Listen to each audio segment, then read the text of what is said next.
नमस्कार सगळ्यांना.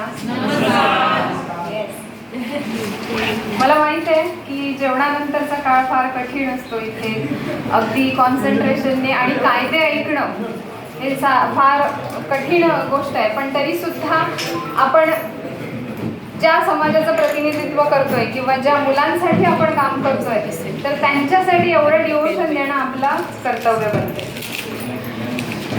व्यासपीठावरील सर्व उपस्थित मान्यवर, इथे प्रशिक्षणासाठी तुम्ही उपस्थित सर्व शिक्षक, माननीय शिक्षक वर्ग, शिक्षिका वर्ग, सगळ्यांना विनम्र अभिवादन करते आणि मी विषयाला सुरुवात करते. खरं तर कायदा मला माहीत नाही आणि म्हणून मी गुन्हा केला असं म्हणणं कायद्याच्या टर्ममध्ये बसत नाही. त्यामुळे सामान्य माणसाला सुद्धा कायदा माहीत असायला हवा, किमान जुजबी तरी. आता आपण इथे फक्त जुजबी कायदा माहीत करून घेणार आहोत. माझ्याकडे जे विषय दिले गेले त्यात पहिला विषय आहे बालकांवर होणाऱ्या लैंगिक अत्याचारासाठीचा प्रतिबंध कायदा. दुसरा विषय आहे तो PCPNDT म्हणजे गर्भलिंग जलपरीक्षण प्रतिबंध कायदा. शिक्षणाचा अधिकार अधिनियम हा कायदा. तर हे सगळे विषय माझ्याकडे दिलेले आहेत आणि बालविवाह प्रतिबंध कायदा. आता हे सगळे कायदे जे आहेत तर आपण जर एक लक्षात घेतलं यातला कॉमन फॅक्टर तर बालक केंद्री हे सगळे कायदे आहेत आणि ते आपल्याला समजून घेणं फार गरजेचं आहे. कारण तुम्ही सगळेजण बालकांसोबत काम करता, बालकांसाठी काम करता. शिक्षक म्हटल्यानंतर एक भविष्यातली सुंदर पिढी घडवण्याचं काम करते. त्यामुळे आत्ता ह्या बदलत्या युगात आपल्याला हे कायदे किमान माहीत असणं फार गरजेचं आहे. कायद्याची कलम, त्याच्या तरतुदी, त्याच्यात असणारे लूपहोल्स हे आत्ता आपल्याला जाणून घेऊन काही मोठासा बदल त्याच्यात होणार नाहीये किंवा आपल्याला काही तेवढासा त्याचा उपयोग होणार नाही. पण एखादा गुन्हा घडला तर कुठे तक्रार करावी, एखादी घटना घडली तर ती गुन्ह्यात मोडते का, ही जी घटना घडली आहे ती खरंच शिक्षेचं पात्र आहे का, किंवा काही अपवादात्मक प्रकरणं, अशी मी तुमच्याशी चर्चा करून या कायद्यांची माहिती देणार आहे. सगळ्यात पहिला कायदा जो आपण घेणार आहोत तो म्हणजे बालकांवर होणाऱ्या लैंगिक अत्याचारास प्रतिबंध कायदा. त्याला आपण इंग्रजीत पॉक्सो ऍक्ट म्हणतो. पॉक्सो नाही, पॉक्सो ऍक्ट. फार प्रोनाउन्सिएशन मध्ये गडबड करतात. पोस्को म्हणतात कोणी, काही विचित्रच प्रोनाउन्सिएशन असतं. तर लक्षात घ्या, पॉक्सो ऍक्ट म्हणजे काय आहे. Protection of children from sexual offences. यात 46 कलम आणि 9 भाग आहेत. मराठीत म्हणू शकतो बालकांवर होणाऱ्या लैंगिक अत्याचारास प्रतिबंध कायदा 2012. 22 मे 2012 हा कायदा झाला आणि त्यानंतर वर्षभरात या कायद्याचं इम्प्लिमेंटेशन सुरू झालं.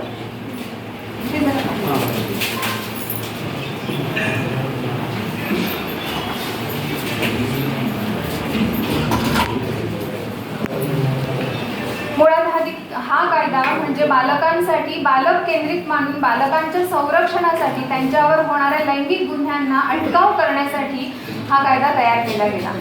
आता ह्या सगळ्यात सांगाव्याच्या महत्त्वाच्या घटना म्हणजे की आपली आकडेवारी जर आपण बघितली तर भारताच्या आकडेवारीमध्ये जगात सगळ्यात जास्त बालकं ही भारतात आहेत. मग त्यात बालक म्हटल्यानंतर मूल आणि मुलगा आणि मुली हे दोन्ही आले. आता ह्या आकडेवारीतल्या 24% प्रमाण बालकांवर लैंगिक अत्याचार होतात. 100% बालक आपल्याकडे आहेत, त्यातल्या 24% बालकांवर रेशो सांगतो एका ब्युरोचा की लैंगिक छळ होत असतात. आता आपण या एक 5-6 वर्षापूर्वीच्या जर आपण समाजाचा विचार केला किंवा घटना ज्या समोर आल्या त्याचा विचार केला तर एवढं प्रमाण आपल्याला काही दिसत नव्हतं. पण ह्याचा अर्थ गुन्हे घडत नव्हते का? गुन्हे घडत होते, पण ते रजिस्टर्ड होत नव्हते. न्याय मिळण्यासाठी आपण त्या न्याय व्यवस्थेपर्यंत येत नव्हतो. छुप्या पद्धतीने कुठे ना कुठेतरी हे गुन्हे घडतच होते. असं म्हटलं जातं की क्राईम ब्युरोची जी आकडेवारी आहे ती अशी सांगते की 18 वर्षाखालच्या जवळजवळ 40% मुलांवर त्यांच्या ओळखीच्याच माणसांकडून लैंगिक अत्याचार होतात. मग ही ओळखीची ओळखीची माणसं कोण असतात? एकतर त्यांच्या पालकांच्या मित्रपरिवारातली असतात, किंवा त्यांच्या कुटुंबातली असतात, किंवा त्यांच्या आजूबाजूला ज्या परिसरात ती मुलं राहतात त्या परिसरातली असतात जी त्यांच्या रोजच्या ओळखीतली असतात. आता ही जर आकडेवारी इतकी भयावह आहे तर आपल्याला खूप मोठा प्रश्न पडतो की आपलं मूल सुरक्षित आहे का? अन्याय करणारा सुद्धा आपल्याच समाजाचा भाग आहे, अन्याय सहन करणारा सुद्धा आपल्या कुटुंबातला सदस्य असू शकतो, किंवा माझ्या ओळखीच्या कुटुंबातलं एखादं मूल असू शकतं, किंवा मी ज्याला रोज शिकवले त्या शाळेतलं एखादं मूल असू शकतं, आणि त्याच्यावर अन्याय करणारा सुद्धा आपल्याच समाजाचा भाग असतो, सदस्य असतो. आता या सगळ्यात आपण बघतो की कायदे झाले, त्याच्यात अमेंडमेंट झाल्या, कितीतरी कायदे कठोर केले गेले. म्हणजे 2018 साली उन्नाव जे प्रकरण घडलं, तुम्ही ऐकलं असेल, सोशल मीडियावर फार ते दाखवत होते की तिथे 2018 साली मुलीवर तिथे जो बलात्काराची घटना झाली त्यानंतर पॉक्सो ऍक्ट मध्ये अमेंडमेंट केली गेली की कायद्यामध्ये 12 वर्षाखालच्या मुलीवर जर बलात्कार झाला तर कठोरात कठोर शिक्षा कायद्याने बजावावी, म्हणजे किमान 10 वर्ष, 10 ते 20 वर्ष, आणि फाशीच्या शिक्षेची तरतूद ह्या 2018च्या घटनेने केलेली आहे. पण हे जेव्हा मी बघते की अरे 2018ची घटना घडावी लागली, त्यानंतर मग अमेंडमेंट झाली, आणि त्यानंतर मग कायद्यात सुधारणा होऊन समाज जागृत होण्यासाठी तो कायदा पुढे आला, अमेंडेड ऍक्ट पुढे आला, आणि न्यायव्यवस्था सक्षम झाली. मी जरी न्यायव्यवस्थेमध्ये न्यायिक काम करत असले तरीही, त्याचा एक भाग जरी असले तरी मी असं अजिबात म्हणणार नाही की आजच्या घडीला न्यायव्यवस्था सक्षम आहे, कारण हे सत्य आहे.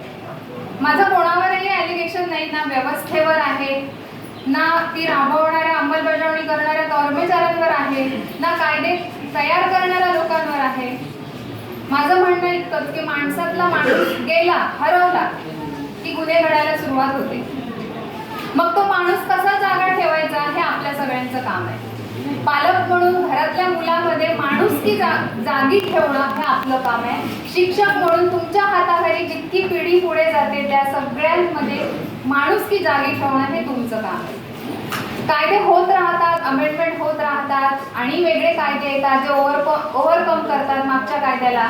पण असं होत असतानाही गुन्हे मात्र घडतच आहेत. आकडेवारी कुठेही आपल्याला कमी झालेली दिसत नाही, दिवसेंदिवस वाढलेली दिसते.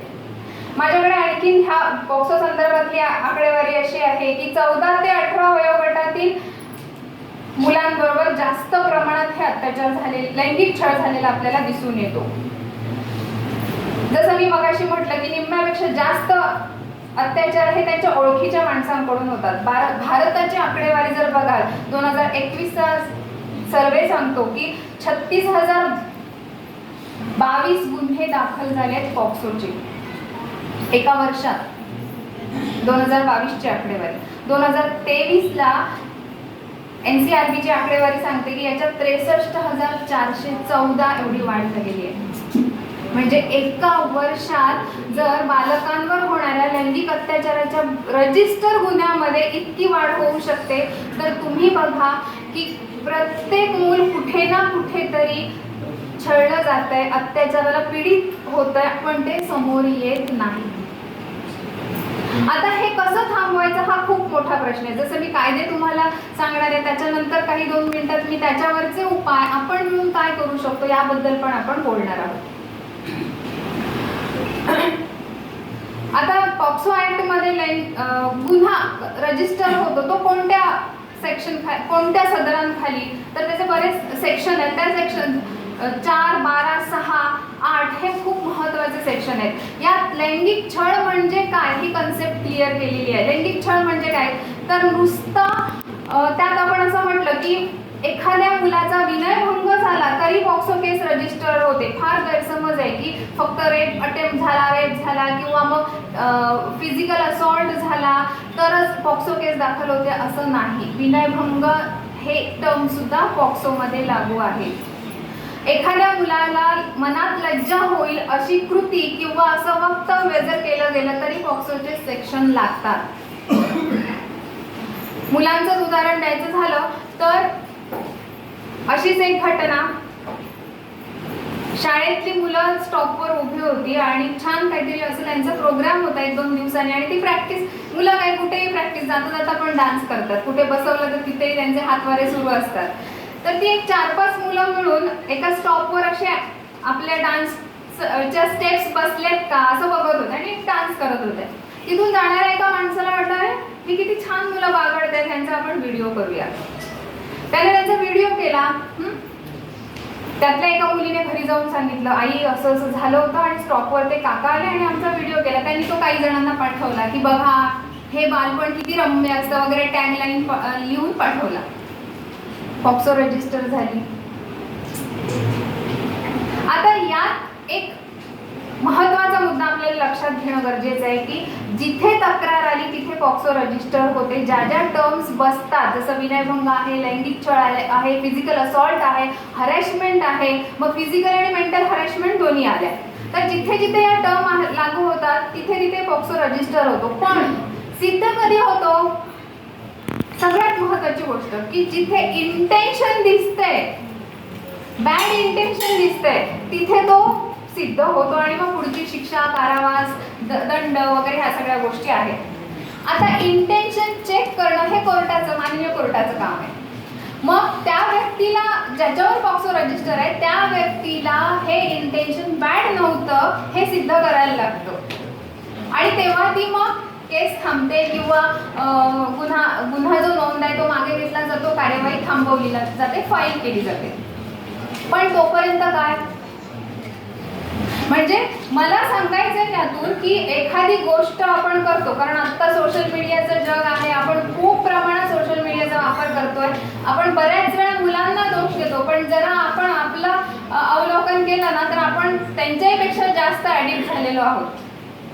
5-5 मिनिटाला आपण आपला मोबाईल काढून व्हॉट्सअप चेक करत असतो. असं कोण नसेल तर मला सांगावं. छान ड्रेसअप झालोय आणि काहीतरी ऑकेजन आहे तर आपण एका पोस्टमध्ये किमान 4 ते 5 फोटो काढतो आणि मग सिलेक्ट करतो की त्यातला कोणता चांगला आहे आणि तो मी स्टेटसला अपलोड करतो. वाईट काहीच नाहीये, पण ॲडिक्शन वाईट आहे, जे आपल्याला सुद्धा सगळ्यांना आता हळूहळू लागले. मुद्दा हा होता की सोशल मीडियाचा यूज करताना त्याचा काही दुसरा इंटेन्शन निघणार नाही ना, याची मात्र आपण सगळ्यांनी काळजी घेतली पाहिजे. जसं आणखीन एक उदाहरण, अशाच गावात एक कार्यक्रम होता. मी हा केसेस का सांगते, कारण ह्या आपल्या जिल्ह्यातल्या केसेस आहेत, कुठच्या बाहेरच्या नाही. गावात एक कार्यक्रम होता. त्या कार्यक्रमामध्ये एका शाळेने असं ठरवलं की आमच्या शाळेतल्या मुलांना सादरीकरणासाठी काहीतरी एक डान्स बसवायचा. त्यांनी सादरीकरण केलं आणि स्टेजवर त्या मुलांनी छान डान्स केला. त्यातली एक मुलगी अशी छान तब्येतशीर होती. तर एका गृहस्थाला वाटलं की आपण कौतुक करावं म्हणून तिचं भरभरून कौतुक झालं. पण ते कौतुक करत असताना शब्दांचा वापर थोडा चुकीचा केला गेला. कदाचित त्या व्यक्तीचे इंटेन्शन वाईट नसतील असं आपण म्हणतो, पण पॉक्सो दाखवली. म्हणजे आपल्याला किती अलर्ट राहायला हवं. कायदे आहेत, मी कायद्यातनं बाहेर पडेन, मोठ्यात मोठा वकील करेन, मान्य आहे, पण रजिस्टर झाला ना. जसं म्हणतो की नॉन बेलेबल ऑफेन्स आहे हा, बेल द्यायची की नाही हे माननीय कोर्ट ठरवणार, की इंटेन्शन काय होते चेक करणार. तोपर्यंत 2-3 वर्ष गेली ना कस्टडी. म्हणजे ह्या पॉक्सो ऍक्ट बद्दल बोलताना कलमांपेक्षाही महत्वाचं आहे की आपण जे वावरतोय, ज्या समाजाशी आपला संपर्क येतोय, ज्या मुलांसोबत आपण काम करतोय, तर आपण किती अलर्ट राहायला हवं या सगळ्या गोष्टीची आपण काळजी घेतली पाहिजे, लक्षात घेतलं पाहिजे. म्हणून ऍक्टचं तुम्ही वाचन करा, त्याच्यात तुम्हाला समजेल. फार सोप्या पद्धतीने हा कायदा मांडलेला आहे. त्याचं सेक्शन अगदी हेडवाईज सेक्शन दिलेलं आहे की कोणती कृती असेल तर त्याला काय म्हटलं जातं. जसं लैंगिक छळाचं मी म्हटलं की नेमकं काय, तर पोर्नोग्राफीसाठी मुलांचा वापर करणं हे सुद्धा लैंगिक छळात येतं. किंवा एखाद्या मुलाला तुम्ही विभत्स चित्र दाखवलं एखाद्या व्यक्तीने किंवा एखादा अश्लील व्हिडिओ दाखवला तरी तो पॉक्सो ऍक्टमध्ये रजिस्टर्ड गुन्हा होतो.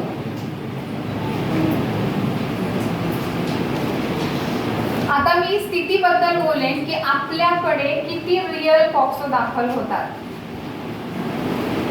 कारण बऱ्याच वेळा आम्ही बघतो, जसं हा एज ग्रुप सांगितला 14 ते 18 मध्ये हा ग्रुप दिसतो, एज ग्रुप दिसतो ज्याच्यात पॉक्सो रजिस्टर होतात. बऱ्यापैकी ह्या ग्रुपमध्ये लव्ह अँड अफेक्शन असतं. रिअल पॉक्सो फार 10%च आहे की जिथे खरंच फिजिकल असॉल्ट झालाय, लैंगिक छळ झालाय आणि भावनिक आणि शारीरिक दृष्ट्या ती मुलगी किंवा मुलगाही असू शकतो, फक्त मुलींसाठीच आहे असं नाही. तो मुलगा किंवा मुलगी भरडले गेले असे 10%च आपल्याला प्रकरणं दिसतात. त्याच्या पलीकडे आपण बघितलं तर लव्ह अँड अफेक्शन रिलेशन असतं, अट्रॅक्शन्स असतात, समहाऊ पॉइंटला अट्रॅक्शन ओव्हरकम होतात, लिमिट क्रॉस केले जातात, फिजिकल रिलेशन येतं आणि मग 18 वर्षाखालची मुलगी असते, कदाचित मुलगा सुद्धा 18च्या खालचा असतो आणि मग पुढे जाऊन पटत नाही किंवा दुसऱ्या कोणत्या तरी प्रकरणात संस्थेत दाखल होते आणि काउन्सिलिंग सेशनला ती सांगून मोकळी होते की अमुक मुलासोबत मी अमुक ठिकाणी गेले होते आणि आमच्यात फिजिकल रिलेशन आहे. दाखल झाली मुलगी 2023-24 मध्ये आणि गुन्हा जे काही रिलेशनशिप होतं ते 2018चं, पण बॅकडेटेड सुद्धा पॉक्सो दाखल होतो. मागे घडलेल्या घटनेबद्दल आता पॉक्सो दाखल होतो. हे मला तुम्हाला अशासाठी सांगायचंय की हे सगळं ना आपण करू नको असं म्हणून थांबवता येत नाही. म्हणजे खूप महत्त्वाचा मुद्दा मला सांगायचा आहे, जेव्हा मुलांसोबत आपण काम करतो तेव्हा मुलांना तू असं करू नकोस असं सांगून मुलं ऐकत नाहीत. मी पालक म्हणून सुद्धा बोलते. जी गोष्ट तुम्ही मुलांना करू नका म्हणून सांगाल तीच मुलं क्युरिओसिटीने करतात, कारण सायकोलॉजी आहे. बघा, आता आल्या मी तुम्हाला इथे एक बॉक्स ठेवला असता आणि मी सांगितलं असतं की या बॉक्समध्ये काय आहे हे तुम्हाला सेशन संपल्यानंतर मी दाखवणार आहे, तोपर्यंत कुणीही मला प्रश्न विचारायचा नाही, असं एक वाक्य मी टाकलं. पण इथे बसलेल्या 90% माणसांच्या डोक्यात हे असतं की त्या बॉक्समध्ये काय आहे, काय. सेशन संपेपर्यंत त्यांच्या डोक्यात असतं की त्या बॉक्समध्ये काय आहे.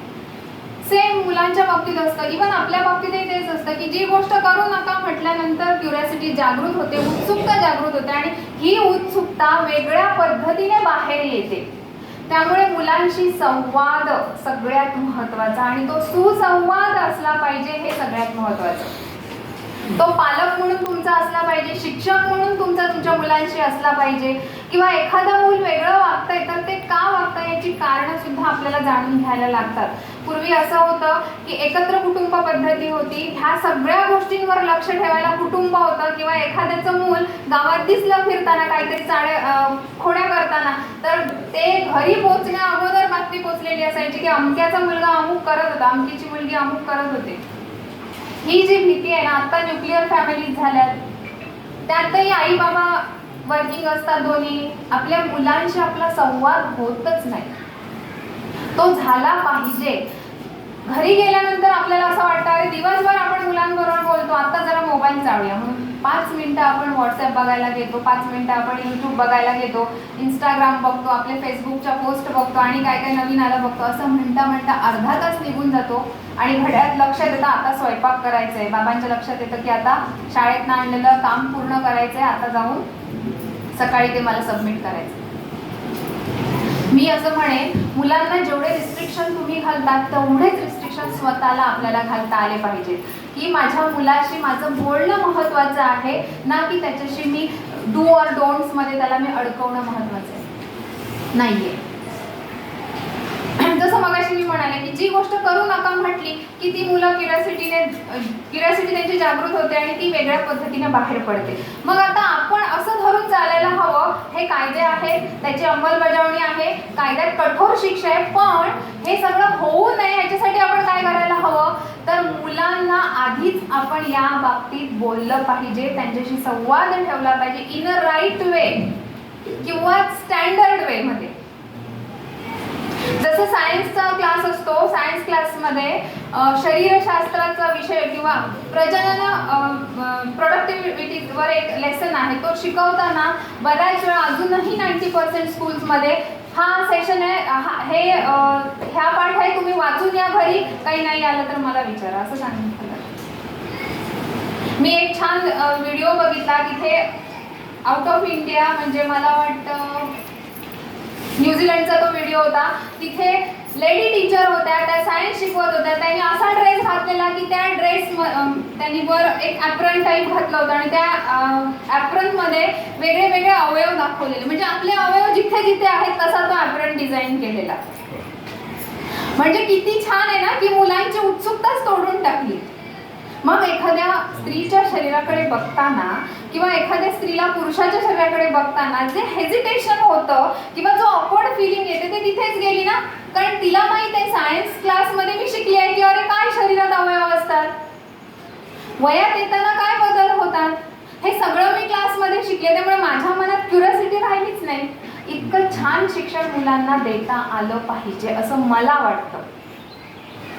मग त्याचा विपर्यास होणार नाही, मुलं आपली क्युरिओसिटी शोधणार नाही. पॉक्सो ऍक्ट बद्दल बोलताना मगाशी मी म्हणाले की काय काय नेमक्या प्रोव्हिजन्स आहेत, म्हणजे त्यातले महत्त्वाचे मुद्दे काय आहेत की एकदा पॉक्सो रजिस्टर झाला की प्रकरण न्यायालयाकडे जातं आणि काही ह्या कायद्यात तरतुदी अशा केल्या ज्या स्पेशल तरतुदी आपण म्हणतो, कारण बालकांना जास्तीत जास्त लवकर कसा न्याय द्यावा याच्यासाठी ह्या सगळ्या प्रोव्हिजन केलेल्या असतात. जसं स्पेशल ज्युवेनाइल पोलीस ऑफिसर असतो, म्हणजे विशेष बाल पोलीस पथक असतं जे जिल्ह्याला कार्यरत असतं, तालुक्याला कार्यरत असतं, जे या ॲक्टमधल्या मुलांचा जबाब इन कॅमेरा घेण्याचं काम करतं. हा जबाब इन कॅमेरा असतो. त्यानंतर जो पोलीस त्या पॉक्सो ॲक्टमध्ये गुन्हा रजिस्टर झाला आणि बालकाला न्यायचं आहे तर त्याला ते पूर्ण बालस्नेही वातावरणात, बाल न्याय अधिनियम कलम 109 नुसार बालस्नेही वातावरण म्हणजे काय, तर त्या मुलाला असं अजिबात वाटू नये की मी काहीतरी गुन्हा केलाय किंवा मी काहीतरी भरडले गेले, मी विक्टीम आहे असं तिला फील होऊ नये. किंवा जो गुन्हा केलेला तो जर बालक असेल 18 वर्षाखालचा त्यालाही असं फील होऊ नये की अरे मी काहीतरी गुन्हेगार आहे. त्यामुळे बालस्नेही वातावरणात जो जबाब घेणं, जबाब नोंदवणं, बालकाला सूर्यास्तानंतर पोलीस स्टेशनला न ठेवणं, जो पोलीस तपास अधिकारी असेल त्याने युनिफॉर्म न घालणं, ह्या सगळ्या गोष्टी या कायद्यामध्ये पर्टिक्युलर मेन्शन केलेल्या आहेत. कारण बालक केंद्रस्थानी ठेवून हा कायदा पूर्ण ड्राफ्ट केलेला आहे. आता इथे एखादं बालक असं असेल ज्याला पोलीस स्टेशनपर्यंत आणणं कठीण आहे, तर यंत्रणेने तिथपर्यंत जायचंय आणि इन कॅमेरा हा कॉन्फिडेन्शियल जो जबाब असेल तो घेऊन यायचा आहे. ही सुविधा माननीय न्यायालयाने केलेली आहे या कायद्याच्या तरतुदी अंतर्गत.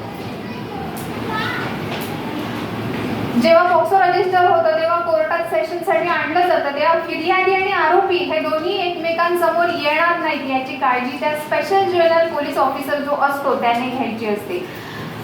जेव्हा गुन्हा रजिस्टर होतो आणि मुलं पालकांनी ताबा कोणाकडे द्यायचा हा प्रश्न येतो, कारण कधी कधी काय होतं की कुटुंब ह्या सगळ्या गोष्टी ॲक्सेप्ट करत नाही आणि असं असतं की आम्ही गावात गेलो तर आमची लाज जाईल किंवा मुलीला वेगळ्या प्रकारचा त्रास होईल. मग त्यांच्यासाठी जिल्ह्याच्या ठिकाणी निवारा केंद्र असतात, बालगृह असतात. तर आपल्या सिंधुदुर्ग जिल्ह्यात मुलांसाठी एक बालगृह आहे आणि मुलींसाठी सावंतवाडीमध्ये अंकुर महिला वसतिगृह आहे जे राज्यगृह आहे. पण सध्या ज्या पॉक्सोच्या केसेस असतात किंवा बालिका असतात ज्यांचा ताबा घरी दिलेला नाही, पालकांकडे दिलेला नाही, त्यांना तिथे ठेवण्याची व्यवस्था पूर्ण केलेली असते. आणि ही पूर्ण न्यायिक व्यवस्था आहे, शासनाची व्यवस्था आहे.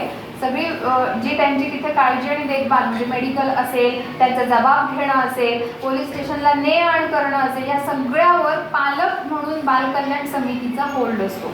म्हणजे बालकल्याण समितीच्या कोणत्याही सदस्याच्या परवानगीशिवाय तिथून मुलांना बाहेर काढता येत नाही, कुठेही नेता येत नाही, त्यांची परवानगी घेऊनच न्यायला लागतो. तर हा आपला होता पॉक्सो ॲक्ट. मी काही मुद्दे याच्यात कव्हर केले आहेत की इन कॅमेरा साक्ष घेतली जावी, बालकांना सूर्यास्तानंतर पोलीस ठाण्यात थांबवता येत नाही, वैद्यकीय तपासणीसाठी मेडिकल ऑफिसर जो आहे ती लेडीज असली पाहिजे जर मुलीची तपासणी असेल तर, हे मुद्दे पण त्याच्यात येतात. जसं मी मगाशी म्हणाले की कथो आणि उन्नावा 2018 साली ज्या घटना घडल्या, रेपची प्रकरण घडलं, या घटनेनंतर 12 वर्षाखालील मुलीवर बलात्कार केल्यास फाशीची शिक्षा आणि 16 वर्षाखालील मुलीवर बलात्कार झाल्यास 10 ते 20 वर्ष सश्रम कारावास असा ही ह्या कायद्यामध्ये 2021ला आय थिंक 2021ला यात हा बदल करण्यात आलेला आहे. पॉक्सो ॲक्टमध्ये कमीत कमी 3 वर्षाची शिक्षा, कमीत कमी गुन्हा रजिस्टर प्राथमिक दृष्ट्या म्हणजे प्रथमदर्शनी प्रायमा फेसी सिद्ध होतोय 3 वर्ष शिक्षा, मग कोर्ट चालणार, तुम्ही सिद्ध करा इंटेन्शन बॅड नव्हतं, मग पुढची प्रोसिजर होते. जसं मी म्हटलं की आपली भूमिका ह्याच्यात काय, फक्त कायदा माहिती करून घेणं नाही, तर असे गुन्हे घडणारच नाही त्याच्यासाठी बालक आणि पालक प्रबोधन झालं पाहिजे, जे तुम्ही शाळा स्तरावर घेऊ शकता. शाळा स्तरावर अशा छान कमिट्या आहेत ज्या बाल न्याय अधिनियमात सांगितलेल्या आहेत. कदाचित अजून माहिती आहेत की मला माहीत नाही तुमच्यापर्यंत ते आलंय की नाही, पण महाराष्ट्र बाल विवाह प्रतिबंध अधिनियम 2022 अन्वये ह्या समित्या शाळा स्तरावर सखी सावित्री समिती म्हणून स्थापन आलंय परिपत्रक तुम्हाला.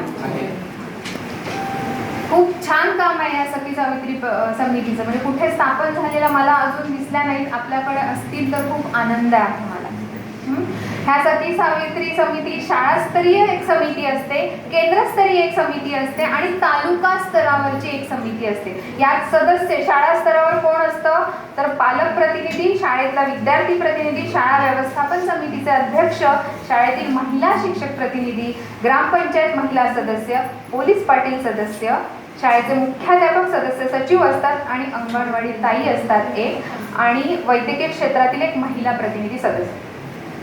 सगळे प्रॉब्लेम सॉल्व्ह होतात ना या समितीत, की बघा सगळ्या क्षेत्रातला विचार करून एक एक सदस्य घेतलाय, ज्या घटकाचा समाजाशी मुलांशी जास्तीत जास्त संपर्क येतो अशा प्रत्येक घटकाला या समितीत घेतलेला आहे. आणि ही समिती केवळ बालकांवर होणाऱ्या अत्याचाराबाबतच काम करते असं नाही, तर शाळाबाह्य मुलं असतील त्यांचा शैक्षणिक स्तर उंचावणे हे पण त्याच्यात एक मुद्दा आहे.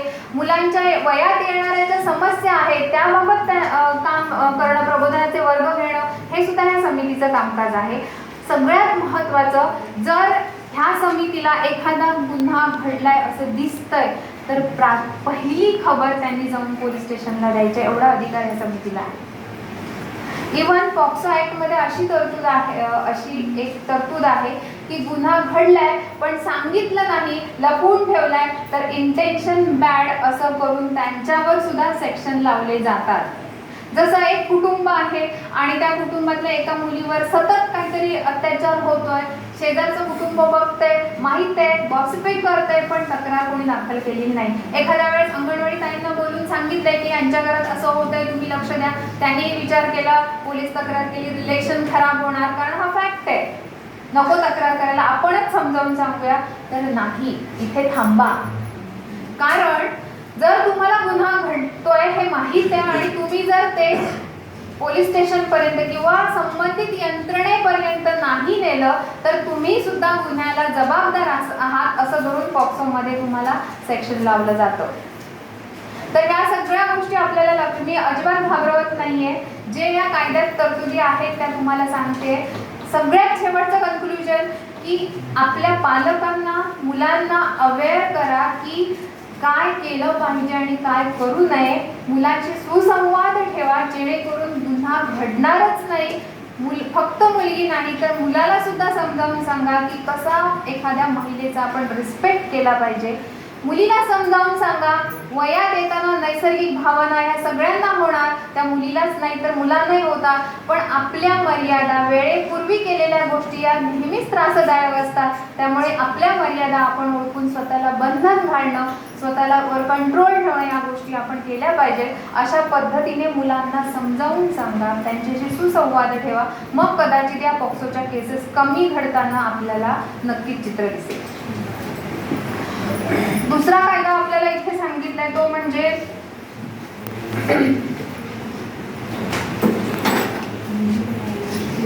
पीसीपीएनडीटी ऍक्ट आपण म्हणतो.